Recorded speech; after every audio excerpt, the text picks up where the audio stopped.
ওকে, graph চার্টের সবচেয়ে বড় যে মজার বিষয়টা হচ্ছে সেটা বেসিক্যালি যে আমরা যদি একটা গ্রাফ চার্ট করতে পারি, একটা একটা সলভ করতে পারি, তাহলে মোটামুটি দেখা গেল যে আরো 7, 8টা, 8, 10টা গ্রাফ চার্ট এখান থেকে সলভ করা সম্ভব। 10টা, 15টা মতো সলভ করে একটা পড়লে মোটামুটি করা যায়।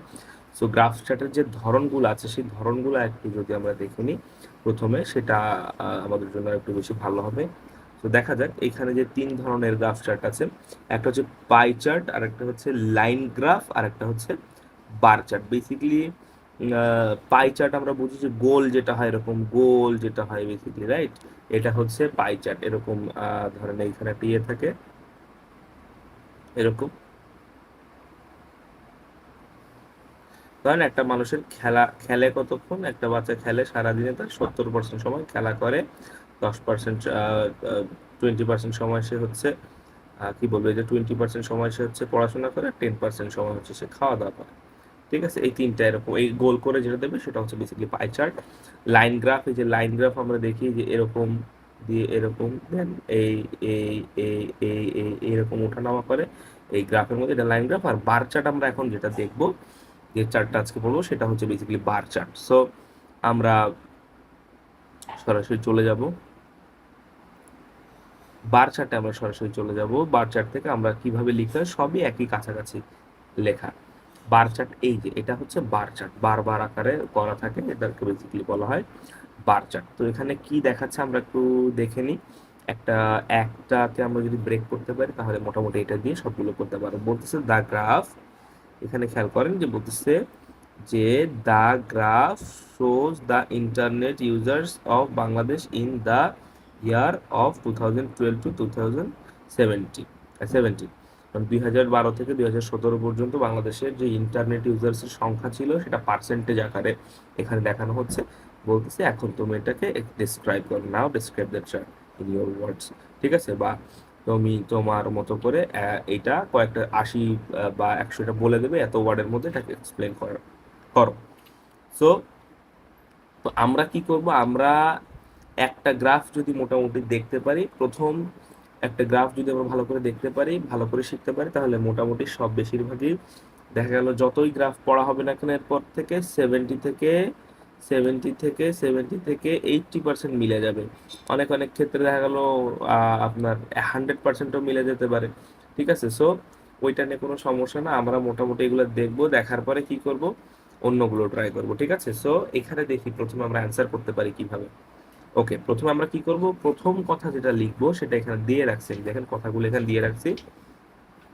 প্রথম কটা হবে দা গ্রাফ শোজ। ঠিক আছে, প্রথম চারটা শুরু করতে হবে দা গ্রাফ শোজ দিয়ে। ওকে, দ্য গ্রাফ শোজ কি দেখাচ্ছে, দেখাচ্ছে যেটা সেটা আপনাকে বলে দেবে। The graph shows the internet users of Bangladesh in the year of 2012 to 2017। এইটা দেখাচ্ছে, এটা দিয়ে দিতে হবে, শোজের পরে এই কথাটা তুলে দিতে হবে। ঠিক আছে, দেন এবার কত সালে গিয়েছে সেই সালটায় আমরা চলে যাব। প্রথমে আছে 2012 কথা বলতেছে, 12তে কত ছিল, 50%। In 2012 the internet user, the rate of internet user is 50%। ঠিক আছে, এটা আমরা প্রথমে দিলাম 50%, এটা আমরা দেখালাম। দেখানোর পরে পরের বছরে চলে যাবো 2013। In 2013, after the year in 2013, মানে পরের বছর 2013 সালে ইট ইনক্রিজেস, এটা বৃদ্ধি পায়। ঠিক আছে, এটা বৃদ্ধি পায় অ্যান্ড গোজ, এবং পৌঁছায় কোথায়, 60%, 60%-এ পৌঁছায়, যেটা হচ্ছে আগের বছরের থেকে, হুইচ ইজ 10% হায়ার বা greater than the previous year. ঠিক আছে, এটা একটা পার্থক্য দেখিয়ে দিতে পারি, এইভাবে দিতে পারি। ঠিক আছে, এটার সাথে একটা কম্প্যারিজন আমরা দেখিয়ে দিলাম। ঠিক আছে, আগের বছরের সাথে কি করলাম, একটা কম্প্যারিজন আমরা দেখিয়ে দিলাম। তাহলে একটা আমাদের মানে জিনিসটা বাড়তে থাকবে। আবার এই বছরের সাথে এই বছরে একটা কম্প্যারিজন দেখা দিলাম, এটার সাথে আবার এটার একটা দেখালাম। ঠিক আছে, মোটামুটি একটা আপস অ্যান্ড ডাউনস হচ্ছে। দেখেন এই প্রথমে 12 সালে ছিল, একটু খেয়াল করেন, প্রথমে 12 সালে, 12 সালে ছিল কত, 12 সালে ছিল হচ্ছে 50%। তারপর 13তে হচ্ছে 60%, এখানে বাড়ছে, বেড়ে আবার এখানে কমছে 55। ঠিক আছে, তাহলে আপস অ্যান্ড ডাউনস, এই যে আপস অ্যান্ড ডাউনস যদি হয়, আবার যে 15তে যে এখান থেকে আবার বেড়ে গেছে। ঠিক আছে, হঠাৎ করে 15% এখানে বেড়ে গেছে। ওকে, তারপরে পরের বছরে সমান ছিল, তারপরের বছর আবার বেড়ে গেছে, ভালো করে খেয়াল করবে। তাহলে এই যে টোটাল যে গ্রাফ, এটাকে বলা হবে হবে কি, ফ্লাকচুয়েটেড গ্রাফ। ঠিক আছে, কি বলা হবে, ফ্লাকচুয়েটেড। এখানে দেওয়া আছে কিনা আমি জানি না, আমি লিখে দিয়েছিলাম, এই যে দেয়া আছে, দেখেন এটি একটি ফ্লাকচুয়েটেড গ্রাফ, ঠিক আছে, এটি একটি ফ্লাকচুয়েটেড গ্রাফ। ওকে, কেন ফ্লাকচুয়েটেড গ্রাফ? কারণ হচ্ছে ফ্লাকচুয়েটেড গ্রাফ হওয়ার কারণ এটা, এটা প্রথম দিকে আহ, বাড়ছে, আবার কমছে, বাড়ছে, একটা জায়গায় স্থির ছিল, তারপর আবার হঠাৎ করে বাড়ছে, ঠিক আছে। যখন হঠাৎ করে বেড়ে যায় এটাকে বলা হয় সাডেন রাইজ। কি বলা হয়? Sudden rise. সাডেন রাইজ বা প্লাঞ্জড, এখানে শব্দগুলো দেওয়া আছে, সাডেন রাইজ বা প্লাঞ্জড বলা হয়, ঠিক আছে। প্লাঞ্জড, প্লাঞ্জ মানে বেড়ে যাওয়া। সর্ড বলা হয় এটাকে আবার।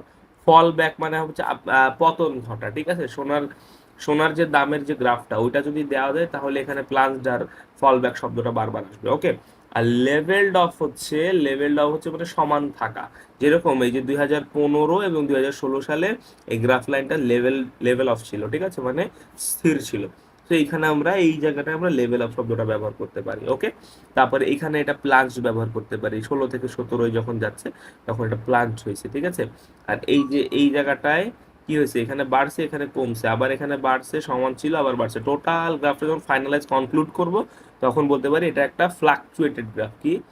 ফ্লাকচুয়েটেড। এটা একটা ফ্লাকচুয়েটেড গ্রাফ কখন বলতে পারি? ঠিক আছে, যখন আমরা কনক্লুড করব, মানে শেষ করব। ওকে, তখন আমরা ফ্লাকচুয়েটেড বলতে পারি। আফটার অল যখন একদম শেষের দিকে আসা হয় পুরোটার একটা সামারি, গ্রাফের সামারিটা শেষের দিকে দিয়ে দিতে হয়। কিরকম? যেরকম যে প্রথমের দিকে 50% ছিল, মানে 2012-তে ছিল 50%, 2017-এ এসে হয়েছে সেটা 80%। এই যে 12 আর 17-র মধ্যে যে গ্যাপটা কত পার্সেন্ট? 30%। 12 আর 17 মানে 5 বছরে, 5 ইয়ার্সে 30% ইউজার এখানে কি হয়েছে? বৃদ্ধি পাইছে। এটা তুমি লাস্টে দেখিয়ে দিবা, মানে একদম ফাইনালে কনক্লুশনের সময় এটা দেখিয়ে দিবা। আর কিছু শব্দের কথা বললাম, এই যে দ্য গ্রাফ শোজ, তারপরে গ্রাজুয়াল ইনক্রিজ। যদি এরকম হয়, আমি বলি যে আহ, ভালো করে খেয়াল করা যাক একটু, যদি এরকম হয়, খেয়াল করো, যদি এরকম হয় যে এই বাড়ছে, শুধু বাড়ছে দিক দিয়ে, মানে গ্রাফ লাইনটা এরকম হয় যে শুধু বাড়ছে, বাড়ছে, কোনো কমছে না, আপস এন্ড ডাউনস হচ্ছে না, শুধু বাড়ছে, তখন সেটা হবে গ্রাজুয়াল ইনক্রিজ, মানে বাড়তেই থাকছে, ক্রমবর্ধমান হারে বাড়ছে। ফ্ল্যাকচুয়েশন যেটা দেখতে পাচ্ছ এটা হচ্ছে ফ্ল্যাকচুয়েটেড গ্রাফ, এটা হচ্ছে ফ্ল্যাকচুয়েশন, ঠিক আছে। সাডেন রাইজ কখন দিবা? যে যখন হঠাৎ করে একটা জায়গায় এসে অনেক বেড়ে যাবে তখন সাডেন রাইজ, ঠিক আছে। ডিফারেন্স বিটুইন, এই যে এইটার সাথে এটার যে ডিফারেন্স, দুইটা লাইনের সাথে যখন তুলনা করা হবে তখন শব্দটা ব্যবহার করতে হবে ডিফারেন্স বিটুইন। সোয়ার্ড মানেও যে বেড়ে যাওয়া, হঠাৎ করে বেড়ে যাওয়া, হ্যাঁ, সোয়ার্ড। ওকে, তারপরে লেভেল অফ, এই যে দেখা যাচ্ছে লেভেল অফ মানে হচ্ছে এই যে সমান থাকা কোনো একটা জায়গায়, লেভেল অফ। ফল ব্যাক, আবার যদি পড়ে যায়, এই যে এখানে যেরকম এখান থেকে এখানে উঠেছে, উঠার পরে আবার পড়ছে, এখানে ফল ব্যাক হয়েছে, ঠিক আছে। তারপরে কি? Settle down. এই সেটেল ডাউন মানে এই তোমার হচ্ছে লেভেল অফ, ঠিক আছে। প্লাঞ্জ মানেও কি? এই বৃদ্ধি, মানে বিভিন্ন শব্দের খেলা এখানে। যত যে ভালো শব্দ ইউজ করতে পারবে তার গ্রাফ তত ভালো হবে, মার্ক বেশি আসবে। ওকে, এখানে একটা কিছু লেখা আছে দেখি আমরা, সেটা কি? এই যে একটা নির্দেশিকা আছে যে আগে মূলত জানতে হবে গ্রাফের ধরন এসে থাকে কয় ধরনের, ঠিক আছে, সেইটা আমরা জেনে নিয়েছি, এটা আমরা পড়ে ফেলেছি অলরেডি।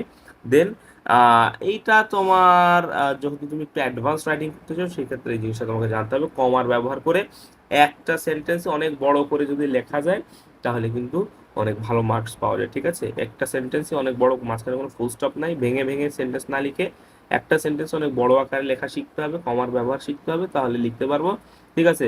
নির্দিষ্ট কিছু শব্দ মেমোরাইজ করে নিতে হবে। নির্দিষ্ট শব্দ কোনগুলা? এই যে আমরা যেগুলো এখানে দেখলাম এইগুলাই হচ্ছে সেই নির্দিষ্ট শব্দ, ঠিক আছে। নির্দিষ্ট শব্দগুলো আমরা দেখে নেব, নিয়ে এটার ব্যবহার শিখবো। দেন আমরা কি করব? এই যে এই গ্রাফের একটা মোস্ট ইম্পর্টেন্ট পার্ট হচ্ছে আই এবং উই, এটার ব্যবহার করা যাবে না, আই এবং উই, ঠিক আছে। ফার্স্ট পার্সন ব্যবহার করা যাবে না। বেসিক্যালি প্যাসিভ বাক্যে, প্যাসিভ ভয়েসের মতো করে এটা ইউজ করতে, it is seen, it is clearly notice that, হ্যাঁ, এইভাবে উই ক্যান সি দ্যাট, এই ধরনের শব্দ কিন্তু মোটেও ইউজ করা যাবে না, করলে মোটামুটি মাইনাস হয়ে যাবে ওখান থেকে, ঠিক আছে।